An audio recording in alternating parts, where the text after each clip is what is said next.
Cek cek cek cek cek cek. Halo sobat anime, gas lagi dah. Legend of Emperor, yuk langsung aja gaskan. Ini harusnya kemarin Joy, cuman gue di rumah mertua gue jadi males mau bikin video itu. Kecuali jawaban ya gue bikin paksa. Tapi kalau video lain rasa gue nanti dulu aja dah. Gue males soalnya kalau di rumah mertua tuh agak gimana gitu. Yuk langsung aja kita gaskan. Review sedikit dari part sebelumnya. Saat ini Adipati Chichan dia akan segera melakukan sebuah ritual untuk putranya yaitu Jiva di dalam sebuah tungku 9 neraka. Namun ketika mereka sedang melakukan sebuah persiapan di sini, tiba-tiba aja ketika baru aja dimulai muncul sebuah serangan yang datang dari para lebah yang telah dikirimkan oleh para musuh yang membuat Adipati Chichan dia langsung melepaskan sebuah serangan dan benar saja tak lama setelahnya muncul mereka para pasukan penjaga milik Kaisar. Mereka semua datang yang dipimpin langsung oleh Panglima Jenderal Raja Siluman yang datang untuk dapat mengganggu ini semua. Dan benar saja kini para pasukan yang dimiliki oleh Kaisar mereka semua langsung melakukan sebuah serangan mengganggu jalannya sebuah formasi. Namun di sini untuk mereka para pengawal raja mereka semua langsung membuka jalan untuk dapat membiarkan raja ataupun ayah mereka melakukan tugasnya. Dan di sini salah satu dari mereka melesat ke udara dan diserang langsung oleh para tim pasukan pemanah. Tapi ternyata dia cukup kuat untuk dapat menghindari setiap serangan yang datang ke arah dirinya dan dia merasakan kalau ini semua sungguh sangat menyedihkan dan dia kini melepaskan pasukan makhluk-makhluk yang bersembunyi di dalam tubuhnya yaitu para serangga dan dia melepaskannya langsung kepada para pasukan reguler yang ada di bawah sana dan itu membuat kini salah satu jenderal yang dimiliki oleh Adipati dia langsung melesat ke udara untuk dapat menghentikan gadis yang ada di atas sana dan ternyata serangan yang dia berikan cukup kuat hingga membuat gadis ini pun memang dapat mengelaknya tapi dia juga sedikit terluka dan itu membuatnya sungguh sangat kesal. Namun melihat serangannya dapat dihindari membuat pria ini dapat kesal dan dia kembali melepaskan sebuah serangan dan gadis itu mencoba untuk dapat melarikan diri atau lebih tepatnya mencari celah lainnya. Namun di sudut lainnya lagi di bagian bawah kini si Gempal Bulat dia pun melepaskan serangan bersama dengan rekannya menghancurkan para pasukan reguler membuka jalan untuk ayahnya yang merupakan Jenderal Siluman dan juga disokong oleh rekannya yang lainnya. Dan di sini mereka pun merasa kalau sepertinya para pasukan yang dimiliki oleh Adipati Chichan sungguh sangat menyedihkan ucap dari mereka. Sedangkan untuk Adipati dia juga merasa kalau sepertinya mereka tidak boleh lagi menambah jumlah korban dan itu membuatnya pun meminta kepada pasukannya untuk menyebar dan biarkanlah dirinya yang akan maju. Namun melihat Adipati Chichan yang sepertinya akan maju membuat Raja Siluman dia pun senang pada akhirnya sosok yang ada di depannya akan maju menghadapi dirinya. Namun di sini untuk Raja Siluman dia juga mengatakan kalau dirinya sudah cukup untuk dapat menghadapi Adipati Chichan seorang diri dan dia meminta kepada putra dan juga putrinya ataupun anak-anaknya untuk membantu rekan-rekannya yang lainnya. Tapi sebelum dia meminta mereka semua pergi, dia juga memberikan sebuah perintah kepada putri terakhirnya di mana dia mengatakan kepada Yumei, hati-hati jangan sampai terluka. Ucap dari orang tua itu yang sangat peduli dengan anak gadisnya.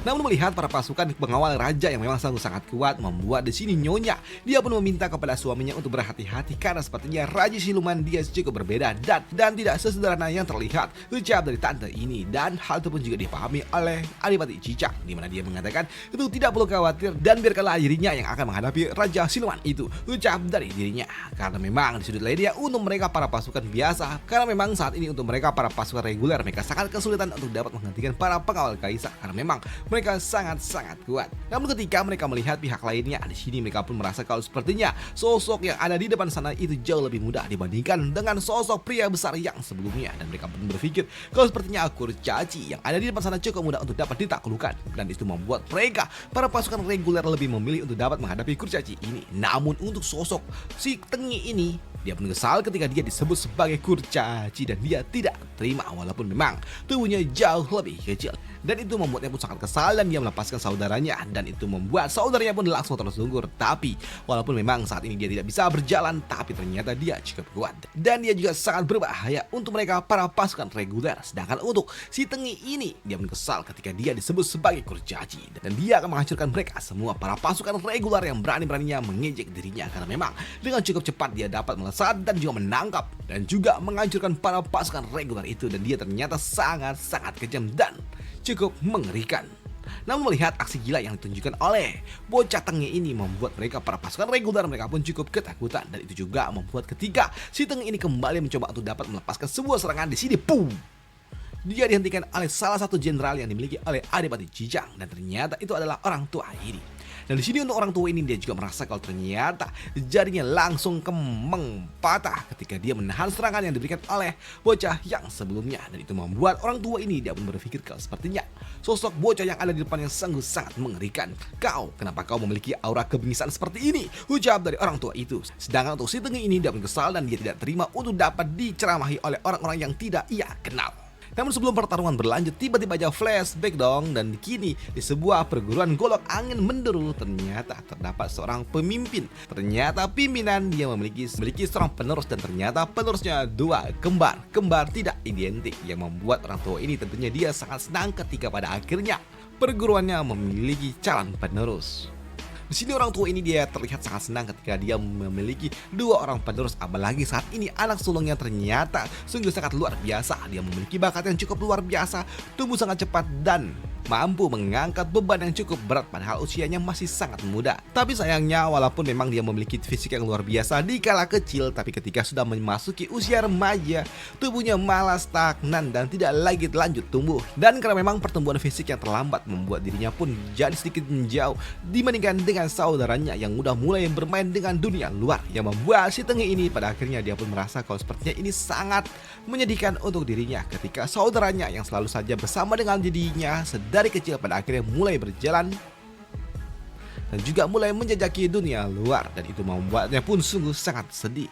Apalagi dia juga melihat kalau ternyata adiknya mulai dapat berlatih seni bela diri yang telah diajari oleh orang tuanya. Bahkan orang tuanya pun terus mengagumi dan juga memberikan pujian kepada adiknya, kepada saudaranya, yang membuat si bocah Tengi ini dia pun kesal dan dia pun meminta kepada orang tuanya untuk dapat diajarkan seni bela diri juga sama seperti saudaranya. Tapi ternyata ayahnya enggan untuk dapat melakukannya mengingat tubuh fisik yang dimiliki oleh putra sulungnya tidaklah cocok untuk dapat menggunakan seni bela diri berpedang. Iya, bayangkan aja masa iya bocah kuntet pakai pedang yang ada nyangkut pedangnya, Pak. Jadi di sini bapaknya pun enggan untuk dapat melakukannya dan dia meminta kepada putra sulungnya untuk tenang dan jangan khawatir.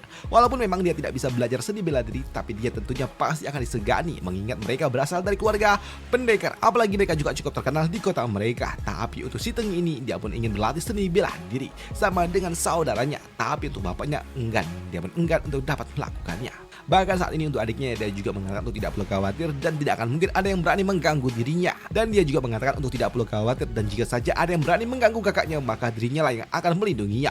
Ucap dari adiknya itu. Dan itu membuat si Tengi ini dia pun merasa kalau sepertinya ini sangat-sangat tidak adil karena dia ingin belajar seni bela diri juga karena dia yakin kalau dia cukup kuat. Dan itu semua terbukti karena memang beberapa tahun kemudian ketika dia pergi dan kembali tiba-tiba dia melakukan sebuah hal yang sangat gila. Dia menyerang keluarganya sendiri, bahkan dia tidak membiarkan satupun yang ada di tempat ini dapat bertahan. Bahkan saat ini dia tidak membiarkan satupun keluarganya. Dia menghancurkan semuanya yang telah berani-beraninya meremehkan dirinya. Dan itu membuatnya pun sungguh sangat kesal dan dia mengatakan kalau ini semua ia lakukan demi dapat bermain bersama dengan adiknya seperti ketika mereka masih kecil dulu.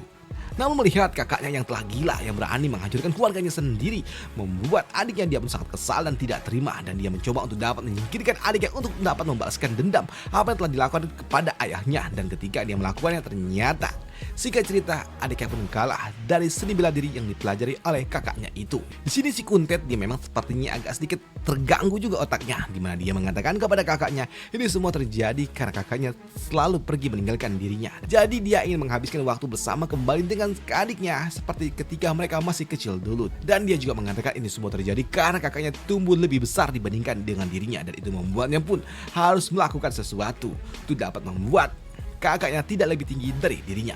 Ucap dari dirinya, dan dia mulai mengambil dan juga memotong untuk menjadikan kakaknya seukuran dengan dirinya juga.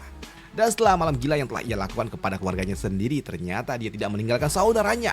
Dia justru malah membawanya di punggungnya dan membawanya kemanapun dia pergi. Tapi itu juga membuat mental yang dimiliki oleh saudaranya terguncang ketika keluarganya dihancurkan oleh saudaranya sendiri, bahkan kakinya juga diambil.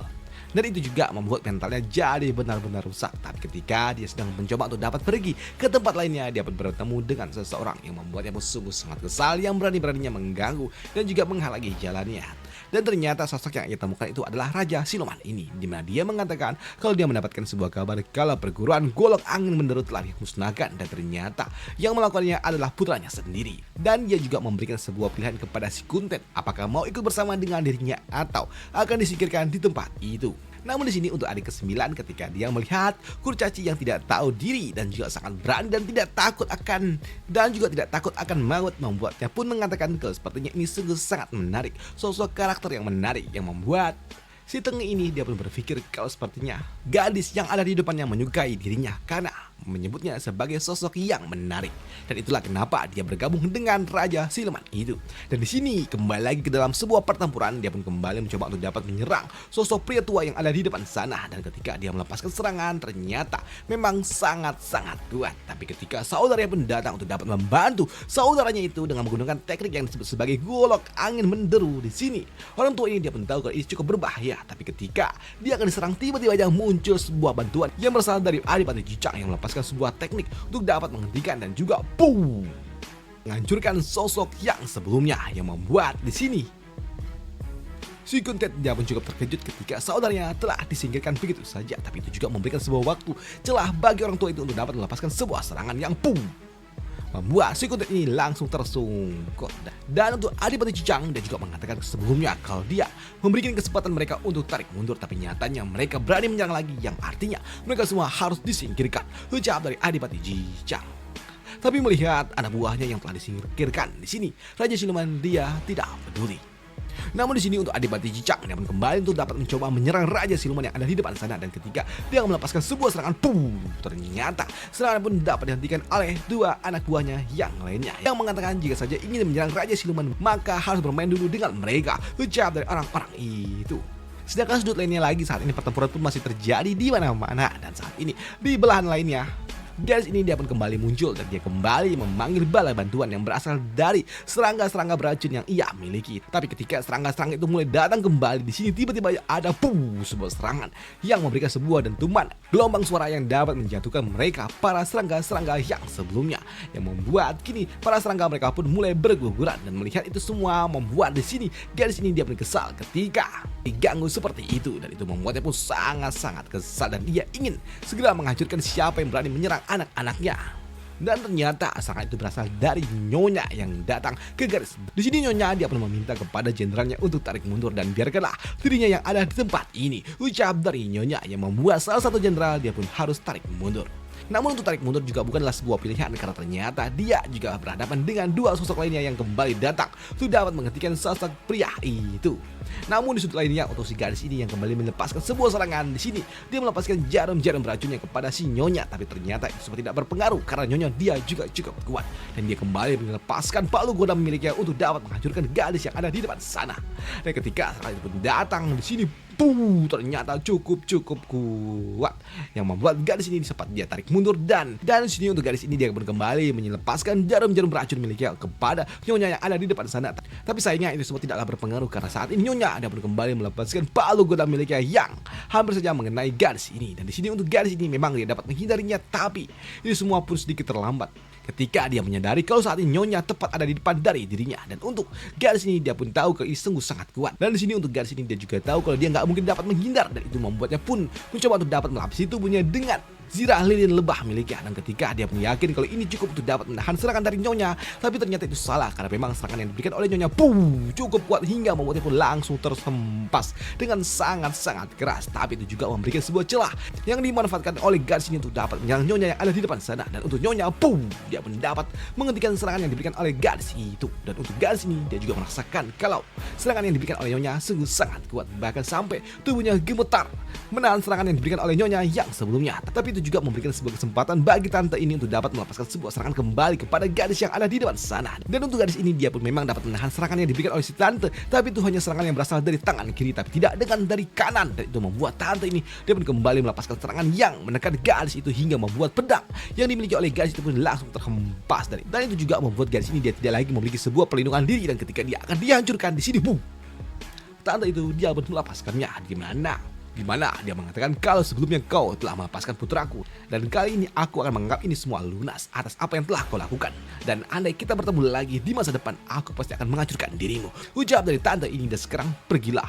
Kau berbeda dari mereka semua dan kau masih memiliki hati, dan aku harap kau jangan pernah membantu Raja Zuo lagi. Dan pergilah selagi kau masih sempat. Ucap dari tante itu yang pergi meninggalkan gadis ini. Yang membuat gadis ini dia pun merasa bimbang di hati kecilnya. Sedangkan sudut lainnya saat ini di pintu gerbang utama di sini untuk Raja Siluman dia pun datang berjalan untuk dapat masuk ke dalam dan juga mengganggu ritual yang sedang berlangsung. Dan ketika dia mencoba untuk dapat dihentikan di sini, sosok pria ini dia sungguh sangat kuat. Dia mengangkat lengannya ke udara dan sekali dia hentak ke bawah, dapat membuat mereka para pasukan reguler semuanya langsung lenyap. Energi kehidupan mereka diserap oleh sosok Raja Siluman ini. Dan bagaimana caranya untuk dapat menghentikan Raja Siluman akan dibahas di part selanjutnya aja. Dan sampai jumpa di video selanjutnya. Bye, thank you.